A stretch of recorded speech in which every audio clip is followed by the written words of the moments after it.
আপনার যা করা দরকার ইসলামকে ধ্বংস করবার জন্য, বাংলাদেশের মানুষকে হিন্দুয়ানি সংস্কৃতি শেখাবার জন্য, নাস্তিক মুরতাদ বানাবার জন্য এই দেশে হাজার হাজার কালো মানিক তৈরি হয়ে গেছিল। কথা বলে ঠিক না? বিগত 15টা বছর জ্বালাইছে না, জ্বালাইছে না, সবচেয়ে বেশি জ্বালাইছে আলেমদের, ঠিক না? কারণ ষড়যন্ত্র ওই জায়গায় বেশি হয় যে জায়গায় মাল থাকে। কথা বলেন ঠিক কিনা? সারা দুনিয়াতে যত ভেজাল আছে, ভেজাল দূর করবার জন্য, ফিতনা দূর করবার জন্য, বাতিলকে দূর করবার জন্য, নাস্তিকতাকে দূর করবার জন্য, বেদাতকে দূর করবার জন্য, ইসলাম বিরোধী চক্রকে দূর করবার জন্য সবচেয়ে বড় অস্ত্রের নাম হলো ইলম, কোরআনের ইলম, হাদিসের ইলম। আর কোরআন আর হাদিসের ইলম যাদের সিনায় আছে তাদেরকে বলা হয় উলামা। সেই জন্য বাংলাদেশ থেকে ইসলামকে উৎখাত করবার জন্য বাংলাদেশে কেবলমাত্র হাক্কানি উলামায়ে কেরাম ছিল নাস্তিকদের পথে একমাত্র বাধা। আলেমদেরকে নির্যাতন এতটাই করেছে, আলেমদের রাত্রে, শেষ রাত্রে চোখের পানি দিয়া শুধু তাদের বুক ভিজত, ভাসত, এমনটা না, জায়নামাজ পর্যন্ত ভেসে যেত। আল্লাহ তাআলা দোয়া কবুল করেছেন, মাজলুমদের দোয়া। আমার দিল বলে আলেমদের দোয়া সবচেয়ে বেশি কবুল হয়েছে। আর সেই কারণে কালো মানিকরা এখন আর বিছানায় ঘুমাইতে পারে না, কলা পাতায় ঘুমায়। কথা বলে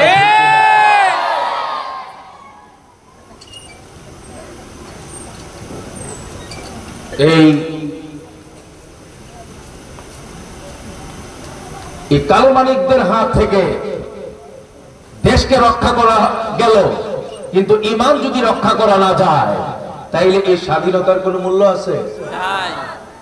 ভালো খাইলাম, ভালো জায়গায় ঘুমাইলাম, অনেক টাকার মালিক হয়ে গেলাম, কিন্তু আমি, আমার ছেলে মেয়ে, আমরা কেউ ঈমান নিয়ে কবরে যাইতে পারলাম না। ঈমান কিছু থাকেও আমল নিয়ে কবরে যাইতে পারলাম না।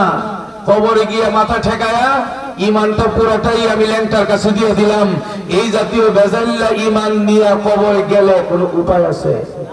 কথা বলে না, আছে উপায়? সুতরাং ঈমানের দাম কম না বেশি? গোটা বাংলাদেশের চেয়ে কম না বেশি? মেট্রো রেলের চেয়ে বেশি।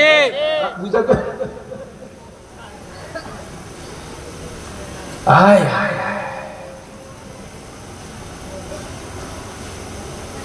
আল্লাহু ওয়ালিয়্যুল্লাযীনা আমানু ইখরিজুহুম মিনায-যুলুমাতি ইলান-নূর ওয়াল্লাযীনা কাফারু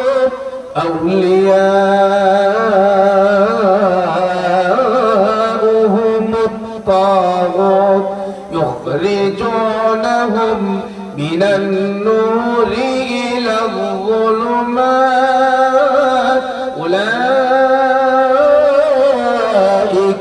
أصحاب النار هم فيها خالدون.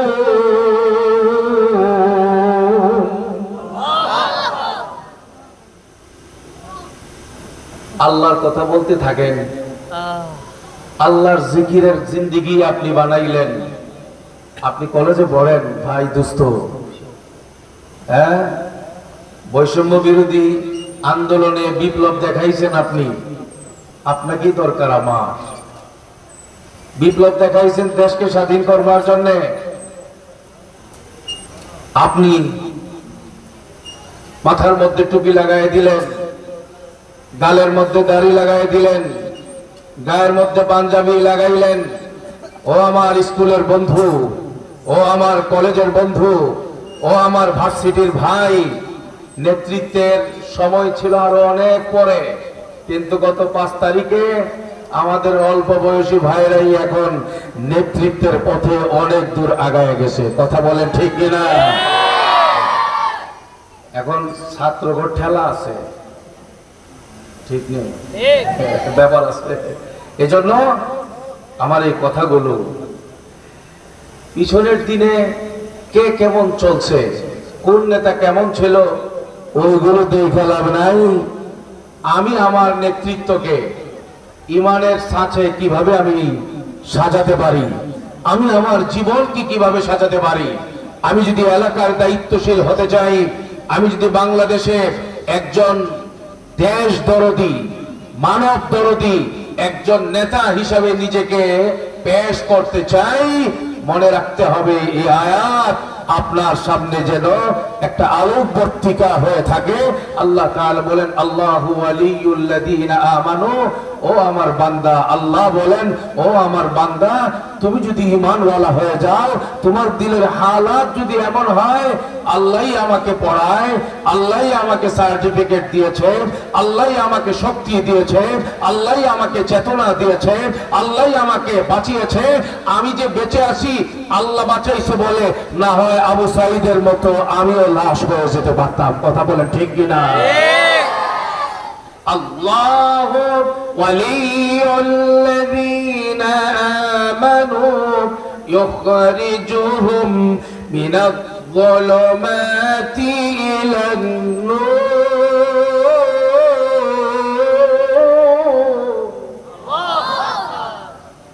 আল্লাহ তাআলা বলেন, যারা ঈমানওয়ালা হবে, আল্লাহ ছাড়া কারো কথাই মানবে না, আল্লাহ ছাড়া কারো হুকুম মানবে না, আল্লাহ ছাড়া কারো আইন মানবে না, আল্লাহ তাআলা ছাড়া, তার সামনে ছাড়া কোন বান্দার সামনে মাথা নত করবে না, পীরের সামনে মাথা নত করবে না, মাজারে গিয়ে সেজদা দেবে না, কোন ব্যক্তির কাছে হাত পাতবে না। চাওয়ার দরকার তো চাইবে একমাত্র কার কাছে? জোরে বলেন কার কাছে? আরো জোরে বলেন কার কাছে? এই রকম ঈমান আর ইয়াকিন যাদের হবে, আল্লাহর কথা মানবে, আল্লাহর হুকুম মানবে, আল্লাহ তাআলার গোলামি করবে, কোন বান্দার সামনে ঈমান বিক্রি করবে না, টাকার সামনে বিক্রি হবে না, ক্ষমতার সামনে বিক্রি হবে না, আল্লাহ খাওয়াইলে খাবে, প্রয়োজনে রোজা রাখবে, কিন্তু এরপরও ঈমানের পথ থেকে এক চুল সে নড়বে না। এই রকম মজবুত ঈমানওয়ালা যদি এই মাকবুলিয়া এলাকার আশপাশের মানুষের দিলের ভেতরে পয়দা হয়ে যায়, ধামতি মাদ্রাসার আশপাশের মানুষের দিলের ভেতরে পয়দা হয়ে যায়, পুরা দেবিদ্বারের ভেতরে ঘরে ঘরে যদি এই রকম তাওহীদ সচ্চা ঈমানওয়ালা নারী পুরুষ তৈরি হয়ে যায়, আল্লাহ তাআলা বলেন, দুনিয়ার সব আগের নেতারা তোমাকে যদি ছেড়েও দেয়, বন্ধু বান্ধবরা যদি তোমাকে ছেড়েও দেয়, আমি আল্লাহ ঘোষণা দিলাম, দুনিয়াতে, কবরে, হাসরে, পুলসিরাতে, কিয়ামতের মাঠে কেউ যখন তোমার পাশে থাকবে না, আমি আল্লাহ তোমার বন্ধু হয়ে থাকবো। সুবহানাল্লাহ।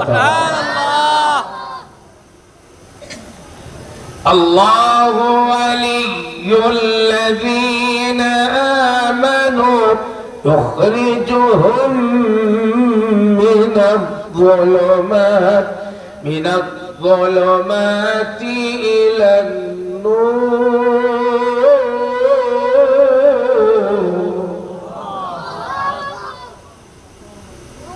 ছোট সময়ে আপনাদের কষ্ট হচ্ছে মনে হয় না?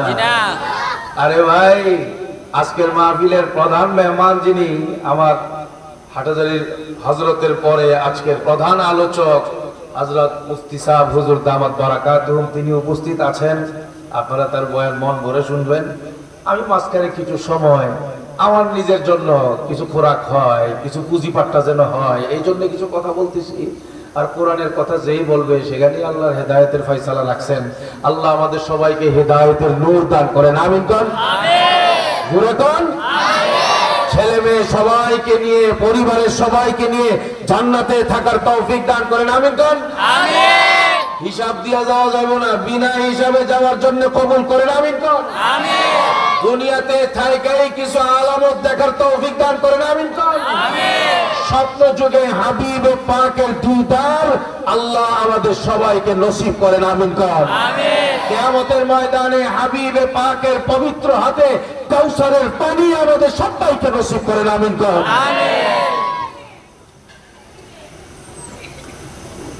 আমি আমার ছোটবেলায় একটা মাদ্রাসায় যখন পড়তাম, ওই মাদ্রাসার নামটা এখন নাই বলি, ওই মাদ্রাসার এক খণ্ড জমি দিয়েছিলেন এক মুরব্বী, ওখানে একটা টিনের ঘরও ছিল, এটাও দিয়েছিলেন।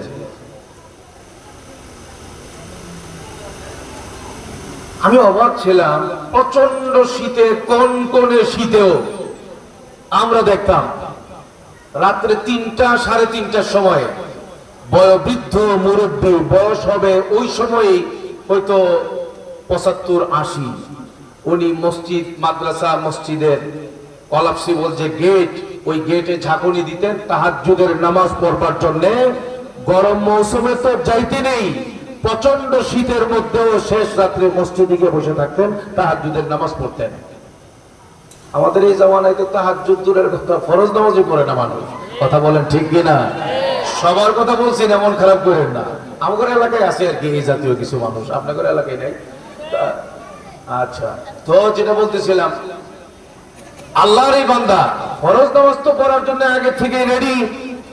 তাহাজ্জুদের নামাজও মিস হইতো, আমার খুব মনে পড়তো না যতদিন আমি সেখানে ছিলাম। বলেন এবার, এতটুকুন বুঝে থাকলে এই লোকটা আমলের ক্ষেত্রে দুর্বল ছিল না মজবুত? মজবুত। বলেন না মজবুত। এরকম মজবুত আমলওয়ালা মানুষ এই জামানায় অনেক বেশি না অনেক কম? অনেক কম। অনেক কম। কিন্তু দুঃখজনক হলেও সত্য, তাকদীরের মুআমালা যা হয়, উনি নামাজ পড়তেন ওনার এক পীরের মতো করে। ওনার এক পীর ওনাকে নামাজের এক তরিকা বাতলাই দিছে। এটা কি করতো জানেন? আমরা নামাজের নিয়ত যখন করি তাকবীরে তাহরিমা আল্লাহু আকবার, উনি আল্লাহু আকবার বলতেন না, ওনার তাকবীরে তাহরিমা বলতো সাল্লাল্লাহু আলাইহি ওয়াসাল্লাম, দুরূদ শরীফ, এটা দিয়ে নিয়ত। এরপরে রুকুতে যখন যাইতো, পাশে কেউ দাঁড়াইলে সে শুনতো, জোরে জোরে বলতো। আমরা বলি সুবহান রাব্বিয়াল আযীম, উনি বলতেন সাল্লাল্লাহু আলাইহি ওয়াসাল্লাম, সাল্লাল্লাহু আলাইহি ওয়াসাল্লাম, সাল্লাল্লাহু আলাইহি ওয়াসাল্লাম। আচ্ছা বলেন, এই কাজগুলো যা করতো উনি, এগুলো সহিহ না গলত? গলত। বুঝতে অসুবিধা হইতেছে আপনাদের? না। সহিহ না গলত? গলত। হক না বাতিল? বাতিল। সেজদায় যখন যাইতো সুবহান রাব্বিয়াল আলা না বইলা সাল্লাল্লাহু আলাইহি ওয়াসাল্লাম, সাল্লাল্লাহু আলাইহি ওয়াসাল্লাম এগুলো বলতো। সালাম ফিরানোর সময় আসসালামু আলাইকুম ওয়া রাহমাতুল্লাহ, আসসালামু আলাইকুম ওয়া রাহমাতুল্লাহ না বইলা উনি বলতো সাল্লাল্লাহু আলাইহি ওয়াসাল্লাম, সাল্লাল্লাহু আলাইহি ওয়াসাল্লাম। এটা কোন তরিকা? নবীজির কাছ থেকে আমরা এই তরিকায় পাইছি না। এর চেয়ে বড় জঘন্য যে কাজটা করতেন উনি, আমরা যেহেতু ছোট ছিলাম আমাদের সামনে পড়তো এটা। উনি যখন ইস্তেঞ্জা করতেন, মসজিদের সামনে খোলা বাথরুম, এক নাম্বার, এই যে এক নাম্বার, কথা বুঝেন না মনে হয়, এই যে এটা যখন করতো, এটা নুরানির খোলা বান্দাজি গেছে, এই এক নাম্বার যখন করতো, এক নাম্বার করার পরে উনি একবারে এই প্রস্রাব করার পরে কয়েক মিনিট একবারে মাঠের মধ্যে চক্কর দিত, এরপরে গিয়ে পানি ব্যবহার করত। এই চক্কর দেওয়া অবস্থায় পুরা হালাতের মধ্যেই সাল্লাল্লাহু আলাইহি ওয়াসাল্লাম দুরূদ শরীফ পড়ে। সহিহ না গলত? আমরা ওনারে বললাম যে দাদা, সবগুলো গলত, আপনার তো এই নামাজ কিচ্ছু হবে না। উনি বললেন যে তোমরা 1000 মৌলবী মিলে বললেও আমার কোনো আসে যায় না। আমার পিসব হুজুর এই মসজিদে একবার ছিলেন, এখানে নামাজ পড়াইতেন, ওই সময় মাদ্রাসাও ছিল না, তোমরাও ছিল না, আলেম ওলামাও ছিল না। ওই পিসব হুজুর যেটা আমার দিলের ভেতরে ঢোকায় গেছে, ওইটাই একমাত্র আমার কাছে সহিহ, ওইটাই একমাত্র হক, আমি ওইটা নিয়েই আসি, ওইটা নিয়ে আমি কবরে যাব। বলেন, হিদায়াতের নূর পাওয়া এটা কি কারো কোনো শক্তির বলে হয়? কার পক্ষ থেকে হয়? আল্লাহ। কথা বলে না, কার পক্ষ থেকে হয়? কপাল লাগে, কপাল, কপাল লাগে। فَمَن يُرِدِ اللَّهُ أَن يَهْدِيَهُ يَشْرَحْ صَدْرَهُ لِلْإِسْلَامِ وَمَن يُرِدْ أَن يُضِلَّهُ يجعل صدره ضيقا حرجا كأنما يصعد في السماء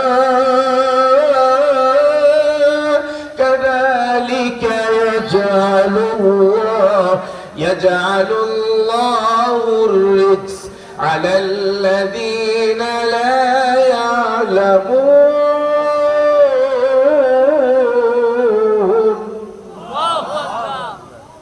فمن يريد الله أن يهديه আল্লাহ যাকে হেদায়েত দিতে চাইবেন কে বলে না কে আল্লাহ বলেন কে আল্লাহ আল্লাহ যাকে হেদায়েত দিতে চাইবেন আল্লাহ যাকে ঈমানওয়ালা বানাতে চাইবেন আল্লাহ যাকে মসজিদওয়ালা নামাজওয়ালা বানাতে চাইবেন আল্লাহ যাকে জান্নাতওয়ালা বানাতে চাইবেন আল্লাহ যাকে নবীওয়ালা সুন্নতওয়ালা বানাতে চাইবেন আল্লাহ যাকে আলেম বানাতে চাইবেন আল্লাহ যাকে হাফেজ বানাতে চাইবেন আল্লাহ যাকে আহমদ শফির উত্তরসূরি বানাতে চাইবেন আল্লাহ যাকে নবীর উত্তরসূরি বানাতে চাইবেন আল্লাহ যাকে সাহাবাদের উত্তরসূরি বানাতে চাইবেন এই মানুষটা কলেজে পড়তে পারে এই মানুষটা ভার্সিটিতে পড়তে পারে এই মানুষটা মন্ত্রীর ছেলে হতে পারে এই মানুষটা এমপির ছেলে হতে পারে এই মানুষটা রাজাতি রাজার ছেলে হতে পারে আল্লাহ যদি কাউকে জান্নাত দেওয়ার ইচ্ছা করেন এই মানুষটার সিনাকে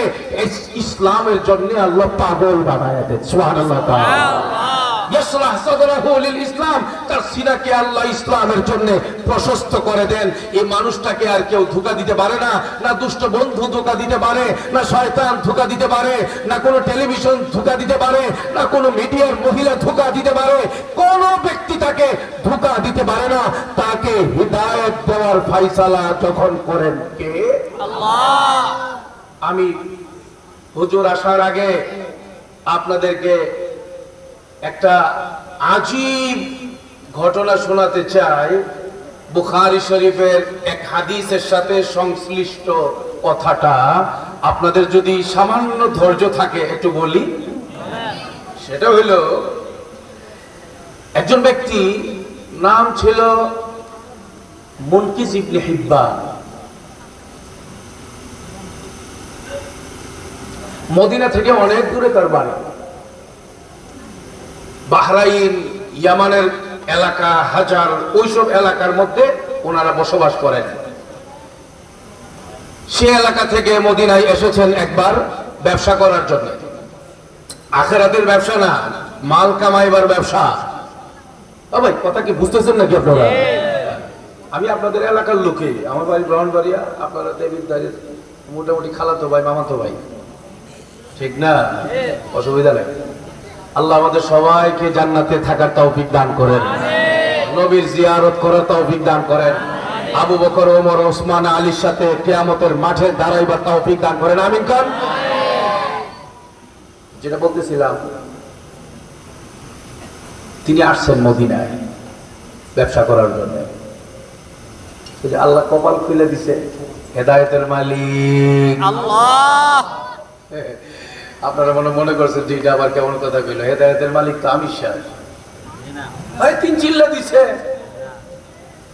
হেদায়েতের মালিক আল্লাহ আমির সাহেব হেদায়েত দিতে পারে না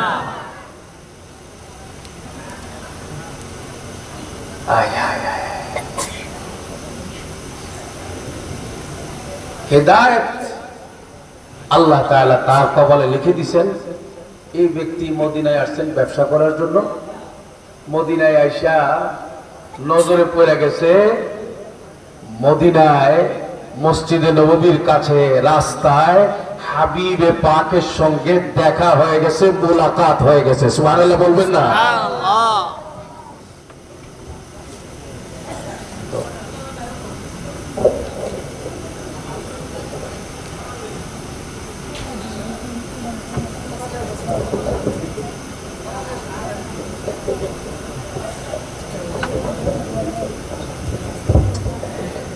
দেখা হয়েছে দেখা হওয়ার পরে নবীজি জিজ্ঞেস করলেন কোত্থেকে আসছেন পরিচয় কি উনি বললেন মিন কাবিলাতি আব্দুল কাইস আমি আব্দুল কাইস গোত্রের বাসিন্দা এটা একটা ঐতিহ্যবাহী গোত্র আরবরা জানতেন এই গোত্রের ব্যাপারটা ঐতিহাসিক গোত্র নবীজি যেই মাত্র আব্দুল কাইস গোত্রের নাম শুনলেন ফাসআলাহু আন আসমাই আকাবিরহিম রাসূলুল্লাহ সাল্লাল্লাহু আলাইহি ওয়াসাল্লাম এই ব্যবসায়ী মানুষটাকে তার এলাকার তার গোষ্ঠীর যত নেতৃস্থানীয় ব্যক্তি আছে তাদের নাম নিয়ে নিয়ে জিজ্ঞেস করলেন যে তারা কেমন আছে। অথচ নবীজি মৃত্যুর আগ পর্যন্ত ওই এলাকায় কোনোদিন যান নাই, ওই মানুষগুলোকে কোনোদিন দেখেন নাই, কোনো পরিচয় তাদের সঙ্গে নাই। আল্লাহ গায়বী ভাবে ইলহামের মাধ্যমে, ওয়াহির মাধ্যমে ওই এলাকার মানুষের ইলম আল্লাহ তাআলা নবীর সিনার মধ্যে দান করছেন। সুবহানাল্লাহ। পরে রাসূলুল্লাহ সাল্লাল্লাহু